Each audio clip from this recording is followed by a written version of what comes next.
आवाज़ तनिक जहाँ दर्द हो, जहाँ तनिक मुसीबत है, वे कहीं अल्लाह उठाए लो, या अल्लाह हमको उठाए लो।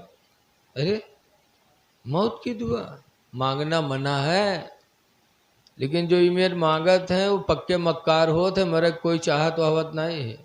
बोलो कोई मरना चाहता, हमू नहीं चाहे थे। अगर जान जाए कि यहाँ सुठियाने में जाए हुए मलकुल मौत आ जाए तो हम अबे न करब यहाँ। बोलो कोई नहीं जाएगा, बचना चाहेगा।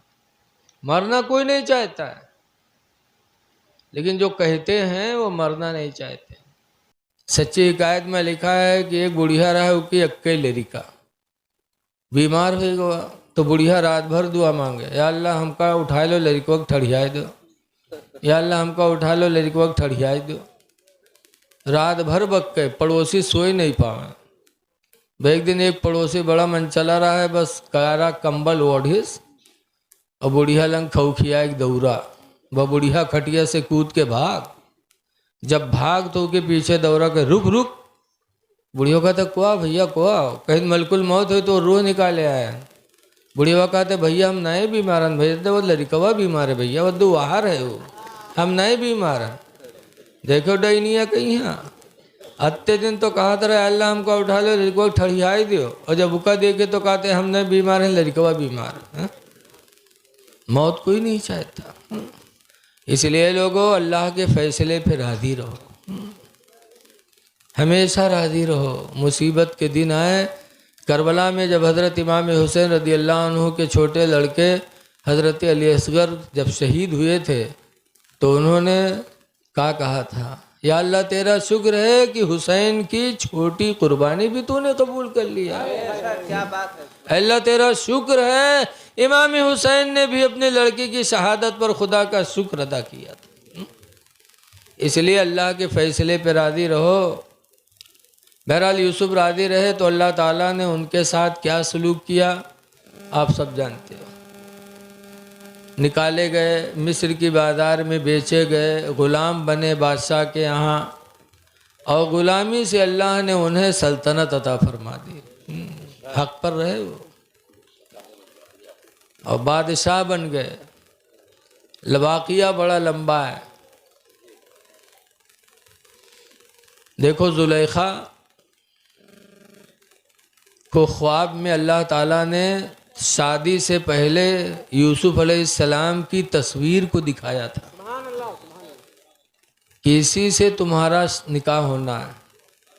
और जब जुलेखा की शादी हुई अजीज़ मिस्र से और गई और देखा उसका चेहरा, तो अरे दिल में फैसला कर दी ये तो है ही नहीं जिसकी सूरत हमको ख्वाब में दिखाई गई थी।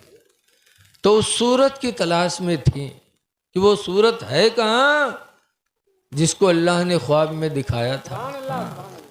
तलाश में थी जुलेखा कि अल्लाह की मर्जी की यूसुफ बिकते बिकाते ग़ुलाम बनते बनते अजीज़ मिस्र के यहाँ पहुँच गए।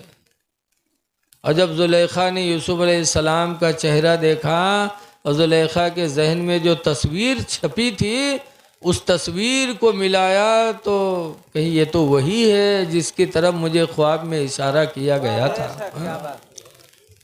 तो फिर जुलेखा यूसुफ अलैहिस्सलाम की दीवानी हो गई, और ऐसी दीवानी हुई कि अपने शौहर से कहा कि एक महल बनाओ 7 कमरों का। बनाया गया।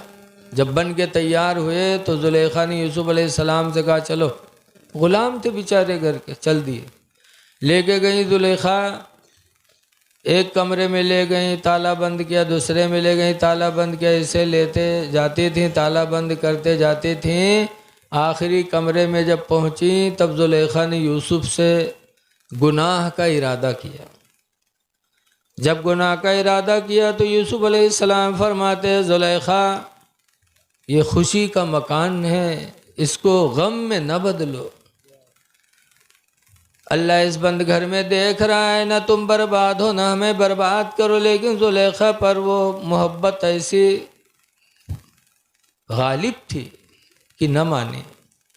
जब जुलेखा गालिब आने लगी तो हज़रत यूसुफ भगे। जब भगे तो उनका कुर्ता पीछे वाला आया, पकड़ा तो कुर्ता तो फट गया, लेकिन यूसुफ को रोक न पाई। दरवाजे मिन जानिब इलाही सब खुलते चले गए, ताले भी खुल रहे हैं, जंजीरें भी खुल रही हैं। जुलेखा ने बहुत पकड़ना चाहा, लेकिन यूसुफ अलैहिस्सलाम के लिए अल्लाह ने रास्ता पैदा फरमा दिया। ये अल्लाह का वादा है कुरान में। अल्लाह फरमाता है मन यत्तक़िल्लाह, जो अल्लाह से डरेगा, यजअल लहू मखरजा, अल्लाह उसके लिए निकलने का रास्ता बना देगा। अल्लाह से डरेगा तो अल्लाह उसके लिए निकलने का रास्ता बनाएगा। वयरज़ुक़हू मिन हैसु ला यहतसिब, और इतनी रोज़ी देगा, इतनी रोज़ी देगा कि वो बंदा सोच भी नहीं सकता। अल्लाह से डर तो पैदा करो। बाहर निकली जुलेखा, जब दाव में कामयाब न हुई, जैसे बाहर निकली वह भल भल रोवे लगी, अतना आंसू। आजकल औरतों का मामला है, इतनी मामला हुई बा, इतना आंसू गिर हैं, लागत है कि ऊपर जुल्म के पहाड़ टूटी का। अल्लाह जाने दुपट्टा में यहाँ लहसुन लगाए रहा थे, कहा कि प्याज लगाए रहा थे, भल रोने लगी। कहते हैं ए बादशाह, इस गुलाम की सजा क्या होगी जिसने तुम्हारी बीवी को हाथ लगाया। उल्टा मामला, औरतों का मकर बड़ा तगड़ा है। सरकार फरमाते मा तरक्तु मिन बादी फितना, मैंने अपने बाद कोई फितना नहीं छोड़ा जो ज्यादा हो। लेकिन सरकार फरमाते हैं सबसे बड़ा फितना मेरे बाद औरतों का होगा, औरतों का सबसे बड़ा फितना होगा। आज भी है बहुत बड़ा फितना औरतों का। लिखा है औरतों की हिकायत में कि 4-5 आदमी तबलीग करे जाते रहे।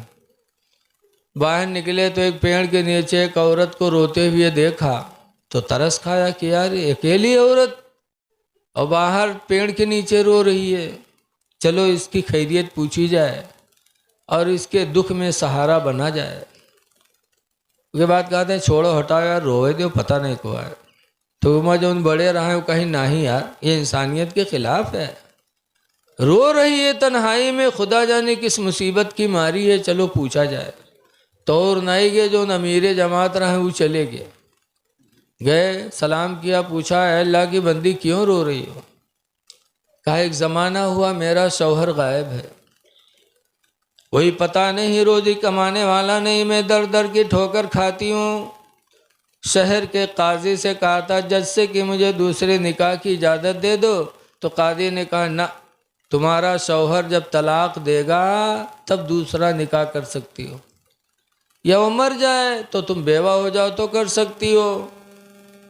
तो उस मुबल्लिग साहब ने कहा तब तो रतिया कहिस हमें ना तुमसे पैसा चाहिए ना कोई मदद चाहिए, सिर्फ एक काम कर दो मेरा। कहा क्या? कहा मेरे साथ चले चलो, शहर के काजी के सामने खड़े होकर इतना कह दो कि ये मेरी बीवी है, मैं रखना नहीं चाहता हूँ, ये कह करके तलाक दे दो तो काजी मुझे दूसरे शौहर से निकाह करने की इजाज़त दे देगा, मेरी ज़िंदगी गुजर जाएगी। मैं दर दर की ठोकर खाती हूँ, रोज़ी कमाने वाला कोई नहीं। मुबल्लिग साहब सोचे नहीं यार ये तो सरासर झूठ है, लेकिन सोचें चलो तनिक झूठ बोल दे बाद में तौबा के लिए ये काम तो बन जी। और किसी की भलाई के लिए अगर झूठ बोलना पड़े इस्लाह के लिए तो जायज़ भी है। जैसे दो आदमियों में झगड़ा हो, बोलचाल ना हो और दोनों को बोलचाल कराने के लिए झूठ बोल के अगर सुलह हो जाए तो इस्लाम में है कि झूठ भी बोल दो, वो झूठा नहीं माना जाएगा।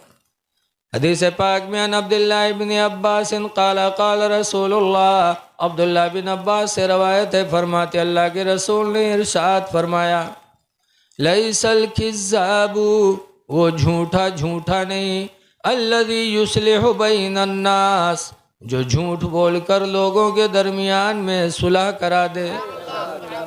जो झूठ बोलकर सुलह करा दे वो झूठा नहीं है। हुज़ूर फरमाते बल हुआ यक़ूलु खैरा, बल्कि वो तो अच्छी बोली बोल रहा है। झूठ को भी मेरे नबी कहते हैं अच्छी बोली है, क्योंकि उसकी नीयत अच्छी है कि ताकि दो लोगों में सुलह हो जाए। आवाज़ तो बजाए कि ये हर बार खुरपिए से लगा हुआ था ताकि सुलाहियत ना हो। बहरहाल मुबल्लिग साहब सोचें चलो झूठ बोल दे बेहतर नहीं, लेकिन एक भला हो जाए तो चले गए कहीं। चलो वो औरतिया लेके गए, कादी के सामने खड़ा कि कादी साहब ने पूछा क्या बात है? मुबल्लिग साहब ने कहा मेरी बीवी है। काफिर का बहुत कमीनी है, बहुत उठाई गिरी ने, बहुत कुतिया है, ये रखने के लायक नहीं है। काफिर मैं तलाक देना चाहता हूँ। औरतिया से पूछी तो औरतिया कहते ठीक है, जब इनके लायक नहीं है तो तलाक दे दें। तो मुबल्लिग साहब ने झटाझट 3 तलाक दिया और तलाक दे के चले हुआ से। जब चले तो औरतिया कहा थे कादी साहब से कि कादी साहब मैं नालायक थी, उठाई गिरीन थी, इनके लायक नहीं थी, इन्होंने छोड़ दिया कोई बात नहीं, लेकिन 25,000 रुपया जो महर बंधा था वो महर तो दे दे। कादी साहब ने लौटे इधर आ, इसका महर दे 25,000। अब मुबल्लिग साहब खड़बड़ाने उकेलंग देखा थे, कहा था कहीं कहित कहा है, जब हम कमीनी हैं तुम्हारे लायक नहीं हैं, छोड़ दियो कोई बात नहीं, तो मेरा महर तो दे दो 25,000 जो बंधा था। अब मुबल्लिग साहब कहें सोच लो, कहीं बहुत सोचे हैं। तो मुबल्लिग साहब अब परेशान कि अगर कही थे सब झूठ है तो 420 में बंद हुए। तो मुबल्लिग साहब ने कहा सर 2 घंटे की इजाज़त चाहता हूँ, एक ज़माना पहले की बात है। इजाज़त मिली, मुबल्लिग साहब आए, जौन 2.5 बीघा जमीन रहे बेचिन, बेच के तब गए 25,000 रुपया दिया, तब जान छुटी। तो मेरे पैगंबर की हर बोली बरहक है। मेरे नबी ने फरमाया कि मैं अपने बाद औरतों के फितने से ज्यादा कोई फितना नहीं छोड़ा, मेरे बाद तुम में सबसे बड़ा फितना औरतों का होगा। जुलेखा रो पड़ी, कहती है इसकी सजा क्या हो जो आपके बीवी के बदन में हाथ लगाए। यूसुफ अलैहिस्सलाम को जेल हो गई उसी सजा में, लेकिन मामलात की तहकीक होती रही। लोगों ने बताया है बादशाह ऐसे किसी को जेल में न भेजा जाए जब तक उसकी तहकीक न हो जाए, उसकी तहकीक करो। कहा कैसे? कहा यूसुफ का कुर्ता देखो, अगर अगला दामन फटा होगा तो जुलेखा सच्ची, पिछला दामन फटा होगा तो यूसुफ सच्चे। यूसुफ का कुर्ता मंगाया जाए। 12वां पारा में अल्लाह का फरमान है, इनका न कुद्दा कमीसो मिन क़ुबुलिन फसदक़त, कि अगर यूसुफ का अगला कुर्ता फटा हो तो जुलेखा सच्ची, वही इनका न कुद्दा कमीसो मिन दुबुरिन फसदक़ा, और अगर पिछला दामन फटा हो तो यूसुफ सच्चे। ये पंचायत हुई। तब यूसुफ अलैहिस्सलाम का कुर्ता मंगाया गया, देखा गया तो पिछला ही दामन फटा था। यूसुफ सच्चे हो गए, जुलेखा झूठी हो गई। ये झूठ जुलेखा का आनन फानन मिस्र में मशहूर हो गया। फौरन औरतों ने उसको बरसरेआम कर दिया।